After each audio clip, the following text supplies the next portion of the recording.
কি ভিউয়ার্স, আমার কথা মিলল? আমি গতকালকে ভিডিওতে বলেছিলাম মিম অলরেডি বাপের বাড়ি যাওয়ার জন্য রেডি হচ্ছে। সেটাই হলো। আজকে কিন্তু সে তার বাপের বাড়ি চলেই গেল এবং বাপের বাড়ির রাস্তাতে যে বসে থাকলো। তো যাই হোক ভিউয়ার্স, নতুন একটা ব্লগে সবাইকে ওয়েলকাম করছি আমার চ্যানেল মেহেজাবিন লাইফস্টাইল থেকে। কে কোথা থেকে দেখছেন ভিডিওটা অবশ্যই কমেন্ট করবেন। বিকালবেলা বেলকনিতে আসলাম, এই যে এখন এখানে বসবো। আমি বেলকনিতে বিকালে এই যে এই জায়গাটাতে বসি। তো যাই হোক, আমি আপনাদের সাথে কিছুক্ষণ গল্প করি। আজকের আবহাওয়াটা একটুখানি ভালো, বৃষ্টি হয় নাই, রোদ উঠেছে। আর এই যে কাপড় চোপড়গুলো আমি এখানে দিয়েছি, আপনাদের ভাইয়ের কিছু কাপড় চোপড় ছিল। তো যাই হোক ভিউয়ার্স, মিম আসবে হচ্ছে ঢাকায়, শ্বশুর বাড়ি, শাশুড়ির বাড়ি। তো এখন তো আর যাওয়ার জায়গা পাচ্ছে না, কোথাও বেড়াতে পারতেছে না, ঘুরতে পারতেছে না। তো সে এখন হচ্ছে শ্বশুরবাড়ি আসবে। তো শ্বশুরবাড়ির জন্য মাছ কিনতে গিয়েছে, মাছ কিনতে মানে বাজারে গিয়েছে এবং বাজার থেকে আসার সময় তার মায়ের বাড়ির এলাকাতে গেছে এবং মায়ের বাড়ির সামনে রাস্তাতে দাঁড়িয়ে সে রাস্তাতে বসে বসে তার মাকে কিছু মাছ দিল। তারপরে সে বাসায় আসলো।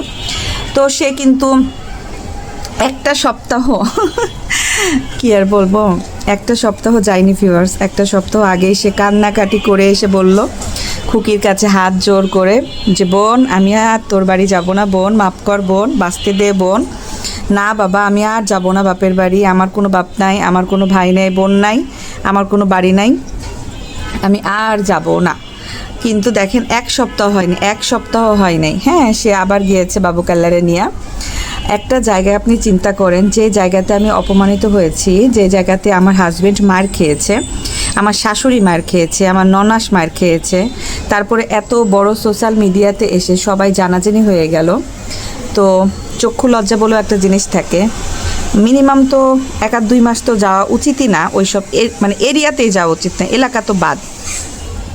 তো সে কিন্তু গত সপ্তাহের ঘটনা, আজকে কিন্তু চলে গিয়েছে সে বাপের বাড়ি। এবং বাপের বাড়িতে যে সে তার প্রথমে তার মেয়েকে পাঠিয়েছে যে তার মাকে ডেকে নিয়ে আসো। তো তার মা যখন আসতেছে না, 10 মিনিট হয়ে গিয়েছে, তখন বাবু কাল্লারে পাঠাইলো যে যাও।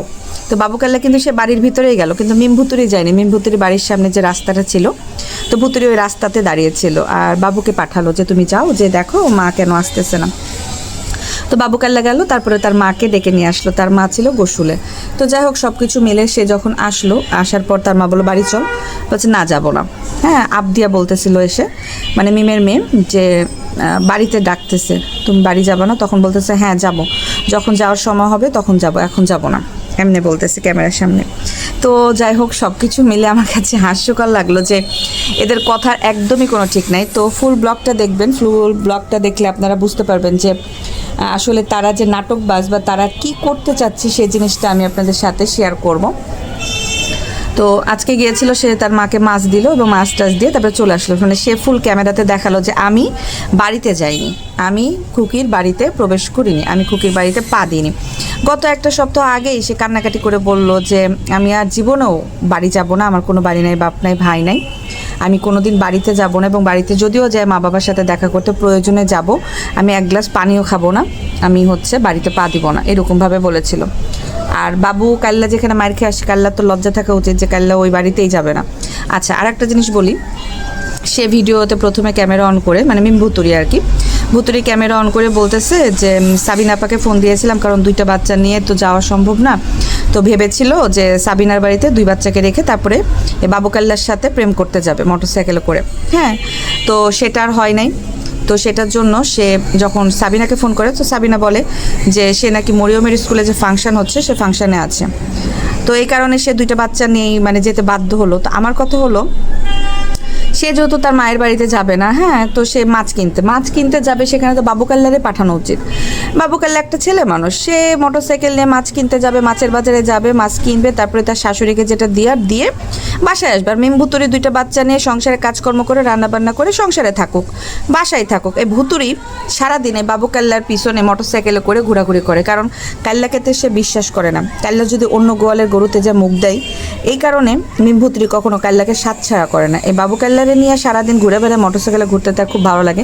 বাড়ির সংসারের যে অগোছালো অবস্থা, যখন তার হচ্ছে ওই যে কাজ করা নিচে আপাটা ছিল, ওই আপাটা যখন ছিল তখন কিন্তু তার বাড়িঘর মোটামুটি পরিষ্কার থাকতো, মানে সেই সকালে উঠে ঘর বাড়ি সব মুছে নিত, ঘর বাড়ি মুছে থাল বাসন দিয়ে রান্নাঘর একদম ক্লিন করে গোছগাছ করে রাখতো, যেটা ভুতুরি করতে পারে না। ভুতুরি সবসময় অজুহাত দেয় যে আমার 2টা বাচ্চা নিয়ে আমি পারি না, 2টা বাচ্চা নিয়ে পারি না, কিন্তু 2টা বাচ্চা নিয়ে সে তো সুন্দর মানে টিভি দেখবে, খেলবে, আবদিয়া তো বড় হয়ে গিয়েছে।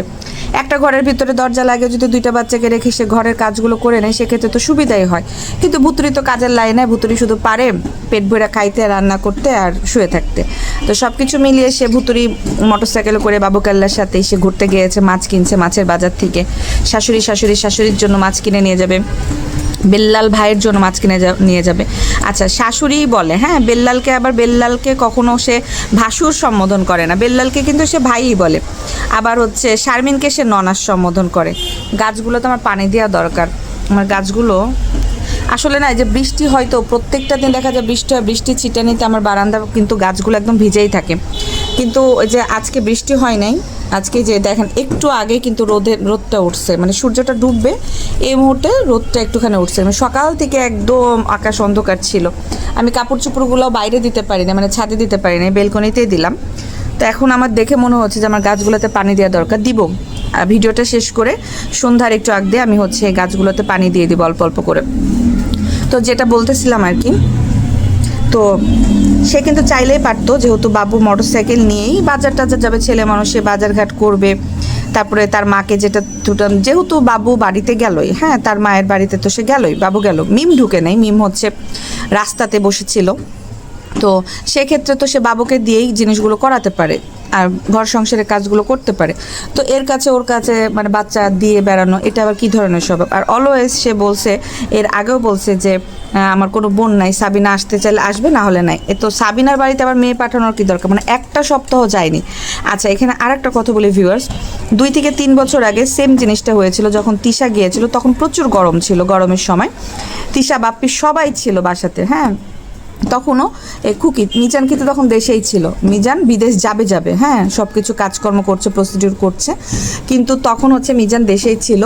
তখন কিন্তু খুকি ভিন্ন খাইতো। তো তিশারা যখন গেছিল তখন হচ্ছে যে তিশার মা গরমে রান্না করতে করতে অসুস্থ হয়ে যায় এবং বমি করতে করতে রাস্তা দিয়ে একদম কাপড় চোপড় খুলে একাকার অবস্থা হয়েছে, মানে আছে না, অনেক বেশি গরম, চুলার তাপে রান্না করতে করতে 15-20 দিন ধরে সবাই ছিল, তখন অতিরিক্ত গরম ছিল।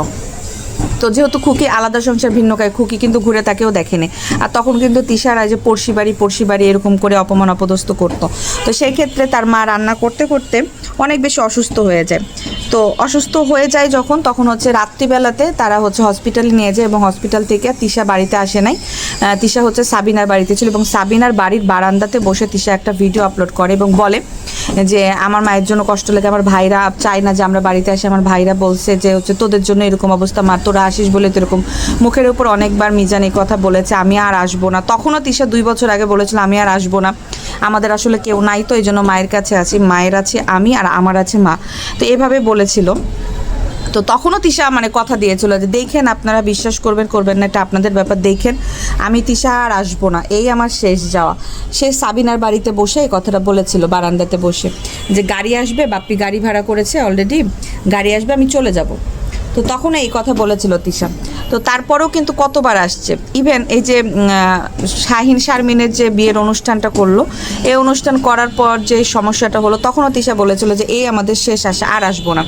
তখনও এত অপমান অপদস্থ হয়ে গেল, এত ঝগড়াঝাটি করলো, মানে খুকি মারতে চাইলো, তিশাকে অপমান অপদস্থ করে গালিগালাজ করলো, মিজান এত বাজে ভাষায় গালিগালাজ করলো। তারপরেও দেখেন পরবর্তীতে কিন্তু তারা আবার আসলো, মিমের একটা হচ্ছে অনুষ্ঠান করলো না, যে কার জন্য একটা অনুষ্ঠান করেছিল, তখনও কিন্তু আবার তিশারা আসলো, তানজিলাদেরকে নিয়ে, সবাইকে নিয়ে পরবর্তীতে আবার আসলো। তারপরে হচ্ছে যে ঢাকাতে ফ্ল্যাট কেনার জন্য আবার তিশা, তানজিলা হাজবেন্ড, শাশুড়ি সবাইকে নিয়ে আসলো। তো তারা কিন্তু আসতেই থাকে এবং তারা বলে যে আমি আর যাবো না। সাবিনাও সেম, সাবিনাকেও খুকি বলেছিল যে তুই খবরদার আমার বাড়িতে পাড়া দিবি না, কারণ তুই মিথ্যা কথা বলিস এবং ঝগড়া লাগাস, তুই যদি ভালো মতো আসিস, থাকিস, খাস, চলে যাস তাহলে আসবি, নাহলে তুই আমার বাসাতে খবরদার পাড়া দিবি না, এই কথাও বলেছিল। তারপরে মানে এটা শুনে মানে সাবিনা অনেক কষ্ট পেয়েছিল, বলেছিল যে আমি আর যাবো না। তারপরেও সাবিনা গিয়েছে, আর এটা ভিডিওতে সাবিনা সে মানে করেন, বলে যে হচ্ছে তার বাড়িতে যাওয়ার কারণ আছে, কারণ তার মা বাবা তাকে ভালোবাসে এবং তার মা বাবা তাকে নিতে এসেছিল এবং তার স্বামী আরিফ নাকি তাকে বলেছে যেতে। যে তুমি যাও। তো সে মা বাবার কথা বাদ দেন, আরিফের কথা ফেলতে পারেনি, এটার জন্য সে নাকি আবার গিয়েছে বাপের বাড়িতে। সব কিছু মিলে তারা কখনোই বাপের বাড়ি ছাড়তে পারবে না। তো খুকির বাড়িতে ঢুকবে না বলে মিম ভুতুরি আজকে রাস্তা থেকে তার মাকে মাছ দিয়ে চলে এসেছে এবং খুব বয়ান ছাড়তেছে। মানে কি করবে, তার ভিডিওতে ভিউ নাই, রিস্ক নাই, এই কারণে তো একটা মানে ঝঞ্ঝাট করতে হবে, একটা ঝামেলা করতে হবে, একটা মানে করতে হবে। এই কারণে সে টাইটেল থাম্বনেলে দিয়েছে মার কাছে গেলাম, মার বাড়িতে গেলাম। তো টাইটেল থাম্বনেলে এই কথাটা না বলে তো ভিউ হবে না, কারণ গতকালকে যে ভিডিওটা ছেড়েছে বাড়িতে বন্দি অবস্থায়, সেক্ষেত্রে তার চ্যানেল একদম ডাউন হয়ে গেছে, চ্যানেলে একদম ভিউ নাই। তো সেই ক্ষেত্রে সে চাচ্ছে যে আবার সব নোংরাগুলো একত্রিত হোক, এই জন্য সে আবার ঢাকায় যাবে। ঢাকায় যে শ্বশুর বাড়িতে যে খুব ভিডিও টিডিও করবে, শারমিনের সাথে ঘুরবে বেড়াবে, আবার নিউ মার্কেটে একটু ঘুরবে। তো এই কারণে সে যাচ্ছে হচ্ছে ঢাকায়। তো ঢাকাতে গেলে আবার নষ্টামি নোংরামি সবগুলো একসাথে করতে পারবে, তো এদের হচ্ছে লজ্জা নাই। ঢাকাতে যাবে, যে আবার বুদ্ধি পরামর্শ করবে এবং বুদ্ধি পরামর্শ করার পর তারা আবার প্ল্যান করবে যে আবার গ্রামে যাবে। মানে এই বাড়ি ওই বাড়ি ঠেক না খাইলে তো তাদের ভালো লাগে না। তো এই কারণে সে কিন্তু আবার ঢাকাতে যাচ্ছে বুদ্ধি পরামর্শ করার জন্য। আর যে মামলাটা বা যে জিডিটা খুকির নামে করা হয়েছে, সেটা কিন্তু তিশার বুদ্ধিতে করা হয়েছে, কারণ অনেক দিন থেকে খুকি কিন্তু অনেক ভিডিও আপলোড দিচ্ছিল তিশাদের নাম নিয়ে, যেহেতু রোস্টিংয়ের মতোভাবেই খুকি কথাবার্তা বলতেছিল। মানে রোজা থেকে শুরু করে খুকি অনেকগুলো ভিডিও দিয়েছে। তো সেক্ষেত্রে দেখা যাচ্ছে খুকিকে থামানোর একটা মাত্র উপায়, এখন একটা ক্লু পেয়েছে। সেক্ষেত্রে তিশা বলে দিয়েছিল যে এখন কি আর ভয় পাওয়ার যুগ আছে, তোরা থানাতে যে এইভাবে এটা কর। তো বুদ্ধিটা নিয়ে কিন্তু মিম ভুতুরি কাজ করেছে। তো সব কিছু মিলে এখান থেকে কলকাবজা নাড়তেছে হচ্ছে তিশা। তো পরবর্তী ভিডিওটা অবশ্যই দেখবেন। পরবর্তী ভিডিও কিন্তু একটা ধামাকা ভিডিও আমি দিতে চলেছি। আমার কিছু প্রমাণ লাগবে, আসলে এইসব প্রমাণস্বরূপ এডিট করতে একটু সময় লাগে, তো সময় সাপেক্ষ ব্যাপার। আমি আজকে সারাটা দিন অনেক বেশি ব্যস্ত ছিলাম, যার কারণে হচ্ছে আমি ভিডিওগুলো, এই যে আমার এই গাছটা দেখেন, আমার এটা ইনডোর প্ল্যান্ট, হ্যাঁ, এই গাছটা দেখেন অনেক সুন্দর হয়েছে, অনেক বড় হয়ে গেছে। এটা আমি টবটা ইমপ্ল্যান্ট করতে হবে, বড় আর একটা টব নিয়ে আসতে হবে, টব নিয়ে এসে বড় টবে লাগাইতে হবে, তাহলে এটা আরও বেশি বাড়তে হবে। অনেকখানি উঁচু হয়ে গেছে, লম্বা হয়ে গেছে। তো সব কিছু মিলে পরবর্তী ব্লগটা অবশ্যই দেখবেন। পরবর্তী ব্লগটা একটা ধামাকা ব্লগ হতে চলেছে। আর মিম ভুতুরি বাড়ি যাওয়ার বিষয়টা আমার কাছে আশ্চর্য লাগে না, আমি জানতাম যে সে বাড়ি যাবেই। আমি আপনাদেরকে গতকালকেই বলেছিলাম সে কিন্তু বাড়ি যাওয়ার জন্য একটা প্রস্তুতি নিচ্ছে, সে কিন্তু রেডি হচ্ছে মায়ের কাছে যাওয়ার জন্য। তো সব কিছু মিলে পরবর্তী ব্লগটা অবশ্যই দেখবেন। আর হচ্ছে তিশা এই যে নিশিকে বিদায় দিয়েছে, এবং বিদায় দিয়ে কিন্তু তিশা লটপট করতেছে ঢাকা আসার জন্য। তো তিশা যেহেতু মিম যেহেতু ঢাকায় যাচ্ছে, সেক্ষেত্রে তিশা কিন্তু ঢাকা আসার জন্য করতেছে। আমি কিন্তু পরবর্তী ভিডিওতে তানজিলার একটা বিষয় নিয়ে কথা বলবো। তো ওই যে বললাম না যে এডিট করতে আসলে সময় লাগে, আর আসলে সময় সাপেক্ষ ব্যাপার, যার কারণে আমার দেরি হয়ে যাচ্ছে। তো এই ভিডিওটা দেখতে দেখতে আপনাদের সাথে আমি ওই ভিডিওটা শেয়ার করে দেবো ইনশাল্লাহ রাত্রের ভেতরেই। সবাই আমার চ্যানেল মেহেজাবিন লাইফস্টাইল বেশি বেশি করে সাবস্ক্রাইব করে বেল আইকনটা বাজিয়ে রাখবেন, আমার সাবস্ক্রাইবার লাগবে, এটা হলো মেন কথা। তো যাই হোক, আর এই ভিডিওতে তো অবশ্যই লাইক দেবেন এবং কমেন্ট করবেন। আর মিম ভুতুরি বিষয়টা আপনারা যদি কিছু জেনে থাকেন, সেক্ষেত্রে অবশ্যই আমাকে কমেন্ট করে জানাবেন। আমার কথাতে বা আমার বলাতে যদি ভুল হয়, সেটা ক্ষমাসুলভ দৃষ্টিতে দেখবেন, এবং যদি ভুল হয়ে থাকে অবশ্যই কমেন্ট করে জানিয়ে দিবেন, যেমন কোন কথাটাতে ভুল হয়েছে।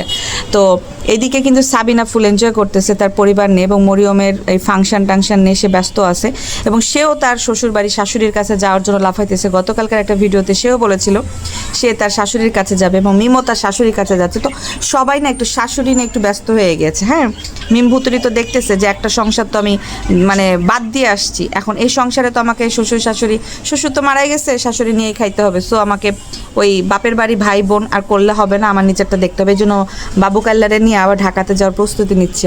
আর ঢাকাতে গেলে তো কী করবে সেটা তো আপনারা বুঝতেই পারছেন ভিউয়ার্স। তো তার কোলের বাচ্চাটা মানে বাবু কাল্লার সাথে যেটা হয়েছে, সে বাচ্চাটা বরাবরই অসুস্থ থাকে। এবারই ও বাড়িতে টানাটানি করে নিয়ে এবারে এখানকার পানি খায়, ওখানকার পানি খায়, শীত মানে না, গরম মানে না, বৃষ্টি মানে না, মানে কি একটা অবস্থা। আমাদের বাড়ির বাচ্চা কাচ্চা হইলে আমরা একটা টাইম মেনটেন করে বাচ্চাটা বাইরে বের করি, যে এত বৃষ্টি, এই বৃষ্টিতে মানুষের বাড়ি যাব না, ঝামেলা বাচ্চা কাচ্চা নিয়ে একটা আসে না। তো এদের এরকম না, এরা খাই দাই রাম রহিম ঘুরে বেড়ায়। এদের মেন কাজ হচ্ছে ব্লগ ভিডিও করতে হবে, কারণ ঘরে বসে থেকে তো ব্লগ ভিডিও করা সম্ভব না, বাড়িতে বসে থেকে তো কয়দিন আর ভিডিও করা যায় বলেন। এই কারণে তারা ট্রাই করে যে হচ্ছে এইখানে ওখানে যে ভিডিও করা। দেখেন এরা যে এত খাবার ফালায়, যে খাবারগুলো ফালাইছে কেমনে, সকালে আমি পরিষ্কার করে দিছি, এই যে খাবার দিছি, খাবারগুলো ফালাইছে, মানে ওই যে উড়াউড়ি করে খাবারের ভিতরে ঢুকে যায়। তো সব কিছু মিলে তারা কি করে, এই যে বাচ্চা কাচ্চা নিয়ে এত দৌড়াদৌড়ি করে, বাচ্চাদের ঠান্ডা লাগে, এত অসুস্থ। তো আমি কিন্তু পরবর্তীতে আরও 3টা ব্লগ ভিডিও আপলোড করব, সেটা হচ্ছে একটা তানজিলাকে নিয়ে, একটা হচ্ছে শাহিন এবং শারমিনের বিষয়টা নিয়ে, তাদের যে ঝগড়া ঝামেলা, আর বাটুল রেনে, শারমিন বাটুল রেনে, যে বাটুলের কী অবস্থা, বাটুল এত গয়নাগাটি যে কিনলো সেটা কি উদ্দেশ্যে কিনলো, সে প্রতি মাসেই কিছু স্বর্ণ হারাইতেছে, কিছু স্বর্ণ কিনতেছে, কিছু চান্দির উপর জিনিস কিনতেছে, এত এত টাকা কই পাইতেছে। আবার বলে তার টাকা নেই। হ্যাঁ, একটা মানুষকে গিফট দিতে গেলে তার টাকা থাকে না, ক্রাইসিস। তো সব কিছু মিলে পরবর্তী ব্লগগুলো ধামাকা হতে চলেছে। সেক্ষেত্রে এখনকার এই ব্লগটা এনজয় করেন, আর অবশ্যই বললামই তো যে লাইক কমেন্ট শেয়ার করে সাথে থাকবেন। আর আমি এই যে বেলকনিতে বসে বসে এতক্ষণ আপনাদের সাথে ভিডিও বানাইলাম, তো এখন রুমে চলে যাবো। এবং ব্লগ ভিডিওগুলো আসলে এডিট করতে পারছি না সময়ের জন্য। আর এই যে গাছগুলোতে এখন পানি দিয়ে নিই, সবগুলো গাছে আমি একটু একটু করে এখন পানি দিব। আমি যে এখানে বসেছিলাম, এখানে বসে আপনাদের সাথে ভিডিও বানাইলাম। আমি একটু দূর থেকে দেখাই যে আমি এখানে বসেছিলাম, এখান থেকে আমি ভিডিওটা বানালাম। বিকালবেলাতে আমি 1 কাপ চা হাতে এই জায়গাতে এসে বসে, আমার কাছে ভালো লাগে বিকালবেলাতে। কিন্তু এতদিন এত বৃষ্টি হচ্ছিল যে আমার বারান্দাতে কিন্তু বৃষ্টি হলেই পানি আসে, বৃষ্টির ছিটানি পড়ে। তো ছিটানিতে দেখা যাচ্ছে যে গাছগুলো আমার ভিজে থাকে, কিন্তু আজকে হচ্ছে বৃষ্টি হয়নি, এই কারণে একটু একটু করে পানি দিয়ে আমার গাছগুলোকে একটুখানি বাঁচাই। তো এই যে এখানে বসেছিলাম, এখানে বসে চা খাইতে বিকালবেলাতে বসে থাকতে খুব ভালো লাগে। দিনে 3 বার করে আমি ঝাড়ু দেই। আর এই যে আমার এই বাচ্চা কাচ্চা পাখিগুলো এই যে শুধু হচ্ছে খাবারগুলো ফালাই। একটু আগে আমি খাবার দিয়ে গেছি, হ্যাঁ খাবার দিয়ে গেছি, খাবারের উপরে তারা কি করে লাফালাফি করে, এত চঞ্চল এরা। তো যাই হোক ভিউয়ার্স, সবাই ভালো থাকবেন, সুস্থ থাকবেন, গাছগুলোতে পানি দেই। আর ভিডিওটা দেখতে থাকবেন, কেমন লেগেছে অবশ্যই কমেন্ট করে জানিয়ে দিবেন।